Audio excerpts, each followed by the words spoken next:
It's hard to say that there isn't a hole that needs to be plugged given what just happened. But you know, the toughest thing in any industry, and clearly in the airlines, is what colloquially might be known as the inside job, right? This is a worker who clearly had access to the ramp, had access to the airplane as part of his job. So it's not like somebody snuck into the airport or somebody snuck onto an airplane that wasn't supposed to be there. He was supposed to be where he was. He just shouldn't have done what he did. And that's just a much harder thing to control. I'm not saying that there's something shouldn't be done. I think something needs to be. But workers need to be around airplanes, and workers need to fuel airplanes and cater airplanes and service airplanes and things like that. And this guy was in that kind of role. So how do you stop someone from just hopping in the cockpit and if they know what to do, pushing the right buttons and do what this guy did? Something that I didn't really think about before this incident had happened is how does one start an airplane? There aren't any keys. I mean, there really are no precautions of somebody just going into an airplane. If they know how to start it, they can start it. Are there new technologies out there, Ben, that the industry could employ to prevent others from starting an airplane without authorization? That's probably the best way to think about to use technology as a way to stop this sort of thing. Because again, the guy had access to the plane legally, but if he wasn't able to actually start the plane, that could have made the big difference. So certainly technology through the use of codes or other things could make a difference. That would require a lot of changes to cockpits and things like that. And the other thing is that this guy clearly sort of knew what to do, even though he wasn't a pilot. He had spent enough time on his own, computers or tablets or whatever, playing simulators, and he knew how to get the plane started and how to get it to maneuver and take off, even though he had never had any flying lessons before.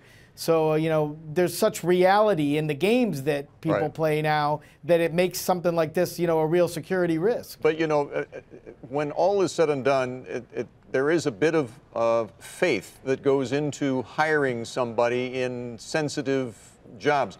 There's nothing to stop Michelle and Melissa and I from going off the rails here all of a sudden on live television. Very little. And it still might happen. Very little. Don't tease me. I understand. But, TSA security people. Pilots. I mean, look at the Egyptian air pilot that, took his plane into the Asian. Or the Malaysia airplane, that's right. Exactly. I mean, now, to have the access this employee had, he had to get trained, he had to go through security procedures, he had to be background checked, he had to be badged at the airport. So he jumped through the hoops to be where he should be, and seemingly up until that day, did his job apparently well enough that he didn't get fired, right? And so it is this inside job issue is tough to figure out what the right way to do it. I think going back to what Michelle said and not letting the plane be able to start without some sort of more security might be the right way to think about how to prevent this going forward. Melissa said that actually, but Melissa, this is Michelle. That's okay. So I listened to this whole conversation. I'm not sure anything should be done. I mean, what are you going to do? The guy was a worker on the. Well, you're going to add a whole bunch of layers of security. That's the faith part I'm talking about. I mean, just. Okay, he was a weirdo. I also think it's less likely this could have happened had the plane been parked at a jet bridge. It was actually on the ramp, and that probably made it a little easier for him to do what he did. If it was on the jet bridge and access was controlled by the gate or more limited and actually backing it out in a much more congested area, he probably would have had a much harder time. I think the fact that this plane was parked out on the ramp helped him do what he did. Well, it's probably why he did it when he did it at the place that he did it, right? Yeah, that's right. Right.